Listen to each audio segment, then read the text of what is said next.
जय हिंद दोस्तों, आप सभी का स्वागत है हमारे यूट्यूब चैनल पर। तो दोस्तों, हमारे चैनल का नाम है भारतीय एकेडमी। तो चैनल को सब्सक्राइब कीजिए और वीडियो को लाइक कीजिएगा। आज का जो हमारा टॉपिक है वो दोस्तों वो है प्रधानमंत्री। तो चलिए टॉपिक को पहले लिखते हैं। आज का हमारा टॉपिक जो है वो है प्रधानमंत्री, ठीक है। और इसको हम इंग्लिश में कहते हैं दोस्तों प्राइम मिनिस्टर, ठीक है दोस्तों। तो हमारा जो टॉपिक है वो है प्रधानमंत्री और इंग्लिश में हम इसको कहते हैं प्राइम मिनिस्टर। तो दोस्तों, भारतीय का जो संविधान है, तो जो हमारा जो भारत संविधान है उसमें सरकार के लिए संसदीय व्यवस्था है, ठीक है। क्या है? तो सरकार के लिए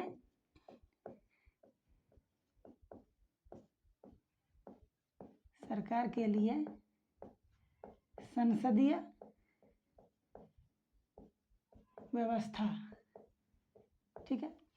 तो जब सरकार के लिए संसदीय व्यवस्था है तो संसदीय व्यवस्था में दो हो गया। एक हो गया हमारा राष्ट्रपति और एक हो गया प्रधानमंत्री, ठीक है। तो दोस्तों, राष्ट्रपति जो होता है, राष्ट्रपति का हम वीडियो आपके लिए अपलोड कर दिए हैं, तो चैनल पर जाके देख लीजिएगा। तो ये जो होता है नाम मात्र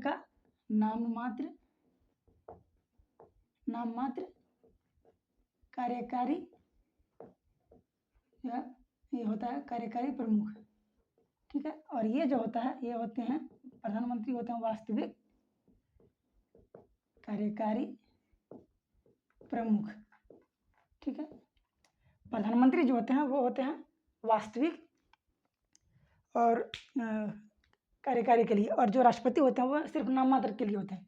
तो राष्ट्रपति का भले पर जो पद है उसका सर्वोच्च है, संविधान में उसकी सर्वोच्चता है, लेकिन दोस्तों कार्य के लिए जैसे हम वास्तविकता में जाएंगे तो प्रधानमंत्री ही सब कुछ होते हैं, ठीक है।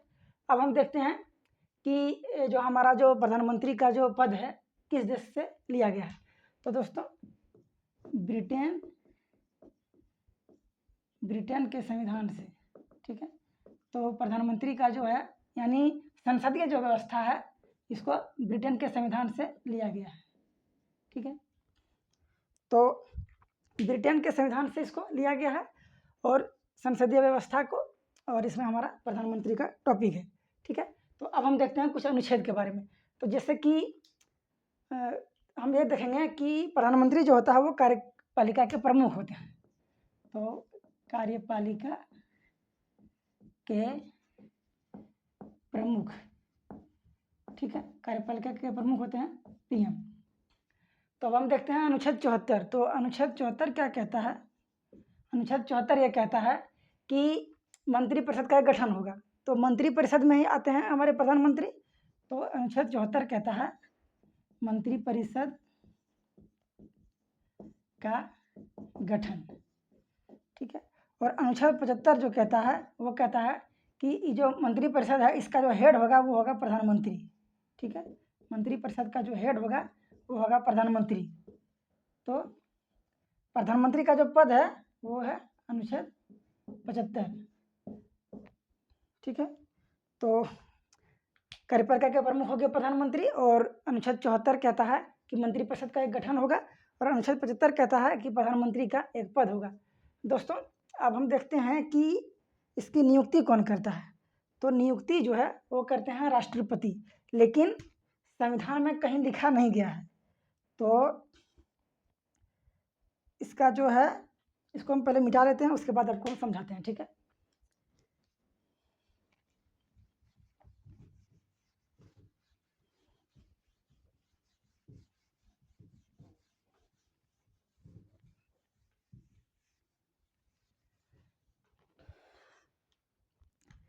तो प्रधानमंत्री की जो नियुक्ति है वो करते हैं राष्ट्रपति, लेकिन दोस्तों संविधान में इसका कहीं भी उल्लेख नहीं है। संविधान में कहीं नहीं लिखा गया है कि प्रधानमंत्री की नियुक्ति राष्ट्रपति करेंगे, और ये ऐसा नहीं है कि किसी को भी राष्ट्रपति जो है प्रधानमंत्री बना सकते हैं, ऐसा भी नहीं है। तो इसके लिए क्या है दोस्तों, तो इसका होता है निर्वाचन। तो हम ये जानेंगे कि क्या प्रधानमंत्री का निर्वाचन होता है? तो बिल्कुल नहीं दोस्तों, प्रधानमंत्री का निर्वाचन नहीं होता है। निर्वाचन होता है लोकसभा सदस्य का, ठीक है। निर्वाचन जो होता है वो होता है लोकसभा सदस्य का, यानी प्रधानमंत्री का डायरेक्ट जो चुनाव है जो वो नहीं होता है, ठीक है, चुनाव नहीं होता है। तो इसका जो प्रधानमंत्री का जो चयन होता है वो होता है लोकसभा सदस्यों का चुनाव। तो लोकसभा में जब चुनाव होता है लोकसभा का, तो लोकसभा चुनाव में सबसे अधिक यानी जिसका बहुमत होता है, ठीक है, बहुमत 50% + 1, तो जिसका बहुमत होगा उसका जो दल है, ठीक है, बहुमत का जो दल है वो प्रधानमंत्री का नाम के लिए एक चयन करेगा कि हम इनको अपना बहुमत का जो हमारा जो दल है उसका हम प्रधानमंत्री अब एक नाम देगा कि हम इसको जो है प्रधानमंत्री बनाना चाहते हैं, ठीक है। तो नियुक्ति जो है राष्ट्रपति करेगा, इसका उल्लेख नहीं है। और जो निर्वाचन है तो प्रधानमंत्री का चुनाव डायरेक्ट नहीं होता है, लोकसभा सदस्यों का चुनाव होता है। और बहुमत के लिए 50% + 1 हम मान के चलते हैं, लेकिन सबसे अधिक जिसका बहुमत होता है उसी के दल का जो नाम जो चयन किया जाता है उसी का होता है चुनाव, यानी वही होता है हमारा प्रधानमंत्री, उसी को चयन किया जाता है। और राष्ट्रपति जो है शपथ दिलाते हैं प्रधानमंत्री के रूप में, ठीक है। जिस दल का नाम जो है वो पीएम के लिए चयन किया गया तो उसी को जो है शपथ दिलाते हैं राष्ट्रपति, ठीक है। तो इसको हम एक बार लिख लेते हैं अच्छे से।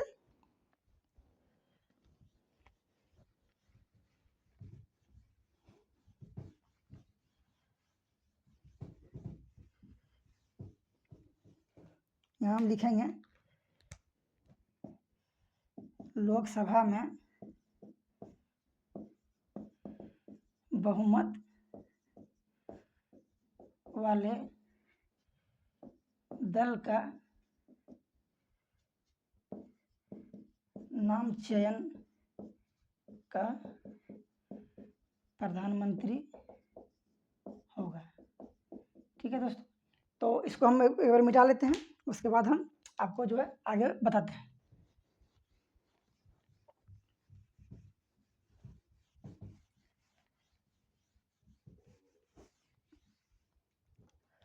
दोस्तों प्रधानमंत्री जो होगा, प्रधानमंत्री तो लोकसभा या राज्यसभा, तो लोकसभा या राज्यसभा का सदस्य होना चाहिए, वही उसके बाद ही प्रधानमंत्री बन सकता है। अगर सदस्य नहीं है, अगर लोकसभा या राज्यसभा का सदस्यता नहीं है तो उसको जो है राष्ट्रपति 6 माह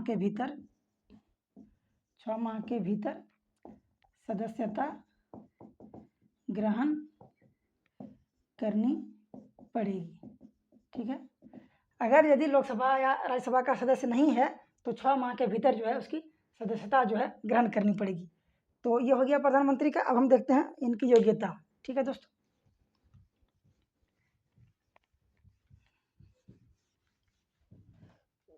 तो योग्यता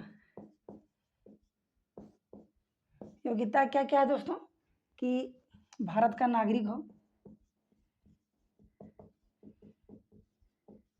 ठीक है। उसके बाद न्यूनतम जो आयु है, न्यूनतम आयु, तो न्यूनतम आयु दोस्तों लोकसभा सदस्य बनने के लिए 25 वर्ष चाहिए, तो 25 वर्ष। और अगर यदि राज्यसभा का सदस्य हैं तो 30 वर्ष, ये हो गया न्यूनतम के लिए। तो लोकसभा का 25 वर्ष और राज्यसभा का 30 वर्ष। तो न्यूनतम आयु जो है 25 वर्ष होना चाहिए अगर यदि लोकसभा के सदस्य हैं तो, और अगर यदि वो राज्यसभा के सदस्य हैं तो 30 वर्ष चाहिए न्यूनतम आयु। अधिकतम जो आयु है, अधिकतम आयु, इसकी जो है कोई सीमा निर्धारित नहीं की गई है। उसके बाद एक व्यक्ति यानी हम लिख देते हैं इंग्लिश में अनलिमिटेड, यानी ऐसा कहीं हमारे संविधान में नहीं लिखा गया है कि एक व्यक्ति एक ही बार जो है प्रधानमंत्री बन सकता है, ऐसा नहीं है, बिल्कुल नहीं है, ठीक है। तो दोस्तों पहला कि भारत का नागरिक हो और किसी लाभ के पद पर ना हो, न्यूनतम आयु जो 25 वर्ष हो लोकसभा के लिए, राज्यसभा के लिए 30 वर्ष हो। अधिकतम आयु की इसमें कोई भी कहीं भी कुछ नहीं लिखा गया है। एक व्यक्ति जब चाहे यानी जितना टाइम तक चाहे वो जो है प्रधानमंत्री बन सकता है। और इसका जो शपथ है दोस्तों, शपथ तो प्रधानमंत्री का शपथ राष्ट्रपति दिलाते हैं, ठीक है।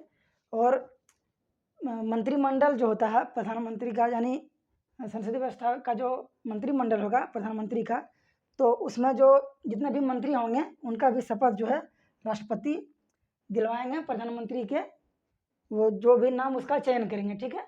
अब हम इसको मिटाते हैं और देखते हैं इसका कार्यकाल के बारे में।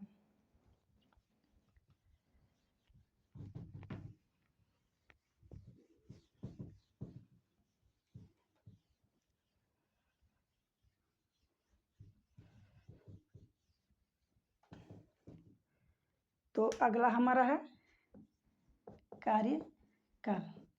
तो दोस्तों पीएम का जो कार्यकाल है वो है 5 वर्ष, या राष्ट्रपति के प्रसाद पर्यंत, ठीक है। यानी प्रधानमंत्री का जो कार्यकाल है वह है 5 वर्ष और राष्ट्रपति के प्रसाद पर्यंत तक, ठीक है। यानी ये नहीं है कि जैसे कि बहुमत जब तक है तब तक प्रधानमंत्री रहेगा, उसको राष्ट्रपति कभी भी हटा नहीं सकता है। ऐसा नहीं है कि डायरेक्ट जो है हटा देगा, वैसा भी नहीं है। तो जब तक उसका बहुमत है तब तक वो प्रधानमंत्री रह सकता है, ठीक है। उसके बाद अगर वो अपने पार्टी में कुछ घोटाला, जैसे कि घोटाला नहीं, जैसे प्रधानमंत्री जो है अपने ही पार्टी के विरुद्ध जब तक कुछ वो नहीं करते हैं तब तक उसको इसे समाप्त नहीं किया जा सकता, ठीक है। और दोस्तों इसका जो त्यागपत्र है, त्यागपत्र, तो ये अपना त्यागपत्र राष्ट्रपति को दे सकते हैं, ठीक है। अपना जो त्यागपत्र है वो राष्ट्रपति को दे सकते हैं। तो अब ये हम जान ले कुछ बेसिक बातें। अब हम देखते हैं प्रधानमंत्री की कार्य और उनकी शक्तियाँ।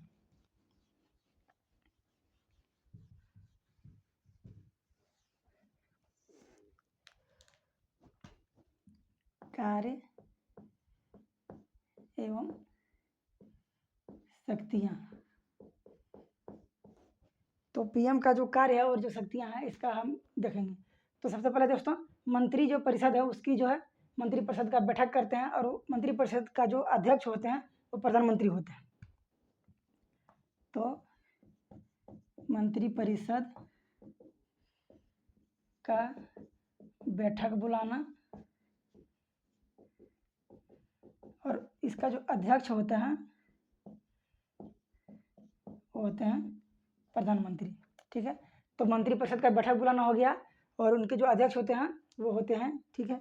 उसके बाद मंत्रालय का जो चयन करते हैं, तो मंत्रालय का चयन करते हैं, अपने मंत्रालय का चयन करते हैं, और चयनित जो मंत्री हैं उनका जो शपथ है वो राष्ट्रपति को कहते हैं कि जो है आप शपथ दिलाइए हमारे मंत्रिमंडल का, ठीक है।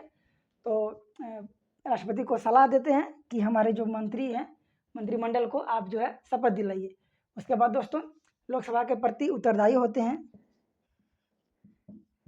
लोकसभा के प्रति उत्तरदायी होते हैं। उसके बाद जो है लोकसभा का अगर विघटन करना है तो डायरेक्ट प्रधानमंत्री नहीं कर सकता है, वो राष्ट्रपति को बोलेंगे, उनको कहेंगे कि आप जो है हमारे लोकसभा का विघटन कीजिए। तो लोकसभा का विघटन हो गया, यहाँ लिख देते हैं दोस्तों, लोकसभा का विघटन, ठीक है। तो लोकसभा का विघटन भी कर सकते हैं। और दोस्तों संसद का जो मुखिया होता है वो होता है प्रधानमंत्री, ठीक है। यहाँ लिख देते हैं संसद का मुखिया। तो संसद का जो मुखिया होता है वो होते हैं प्रधानमंत्री। जनता की जवाबदेही होती है, जनता जो सवाल पूछती है, उसके बाद विपक्ष में जो जैसे कि कुछ सवालात हुए तो उसका भी जवाब देना प्रधानमंत्री का ही कार्य है, वो दे सकते हैं। उसके बाद बहुत सारी जो है अन्य कार्य भी है दोस्तों, जैसे कोई आयोग हो गया तो उसका जो है लीडर होते हैं, उसको जो गठन के लिए है वो सब के लिए होते हैं। उसके बाद कुछ जो है ऑब्जेक्टिव इसमें से भी प्रश्न आते हैं। तो जितना बेसिक बातें हैं प्रधानमंत्री के बारे में वो हम आपको बता दिए हैं कि लोग डायरेक्ट जो उसका चुनाव नहीं होता, लोकसभा से बहुमत पारित करके जो नाम अपने दल का जो अपने टीम जो है मतलब पार्टी का दिया जाता है उसी से जो है प्रधानमंत्री का पद बनता है, वही दावेदारी होता है। और राष्ट्रपति का जो है उसको शपथ दिलाते हैं, और ऐसे ही अध्यक्ष होते हैं अपने वो मंत्रिपरिषद का, संसद के लिए वो सब। ये आपको हम बेसिक बातें बता दी हैं। तो कुछ ऑब्जेक्टिव क्वेश्चन इसमें आते हैं, जैसे कि भारत के प्रथम प्रधानमंत्री कौन थे, प्रथम महिला प्रधानमंत्री कौन थी, राज्यसभा से जो है कौन से प्रधानमंत्री बने थे, लोकसभा से कितने हैं, उसका कार्यकाल क्या है, सबसे अधिक दिन तक कौन रहे हैं, सबसे कम दिनों तक कौन रहे हैं। इसको आप तैयार कर लीजिएगा, हम आशा करते हैं कि आप तैयार कर लेंगे। उसके बावजूद भी हम आपको एक चार्ट दे देंगे, आपको अगली जो है किसी वीडियो में आपको हम उसका एक चार्ट दे देंगे कि किसका कार्यकाल कितने दिन तक रहा, सबसे अधिक कौन थे, सबसे कम कौन थे, इस तरह करके हम आपको बता देंगे। तो दोस्तों हम आशा करते हैं कि आपको प्रधानमंत्री के टॉपिक से कुछ भी क्वेश्चन जो है आपको नहीं छूटा होगा, और हम उम्मीद करते हैं कि आपको वीडियो पसंद आई होगी। अगर वीडियो पसंद आई है तो चैनल को सब्सक्राइब कर लीजिएगा, वीडियो को लाइक कीजिएगा, और कमेंट करके बताइएगा आपकी वीडियो कैसी लगी। इसी तरह के वीडियो हम आपके लिए रेगुलर जो लाएंगे, और हम आशा करते हैं कि आपको अच्छे से समझ में आई होगी। दोस्तों 10 बजे सुबह जो है अभी रेगुलर जो है यानी डेली जो है पॉलिटी की क्लास अपलोड हो रही है। तो लगभग 13 या 14 क्लास जो है हमारी हो चुकी है, 14-15 लगभग क्लास हो चुकी है। तो आप चैनल को सब्सक्राइब कर लीजिएगा, इस तरह के आपको वीडियो मिलते रहेंगे। उसके बाद दोस्तों हम जल्द ही यानी प्रतिदिन एक और वीडियो हम किसी भी सब्जेक्ट का सोच रहे हैं, कोई अच्छा सा टॉपिक और सब्जेक्ट के लिए, तो उसके लिए भी आपको हम डेली जो है वीडियो प्रोवाइड करें। तो आज के लिए इतना ही, मिलते हैं दोस्तों अगले वीडियो में, तब तक के लिए धन्यवाद, थैंक यू सो मच।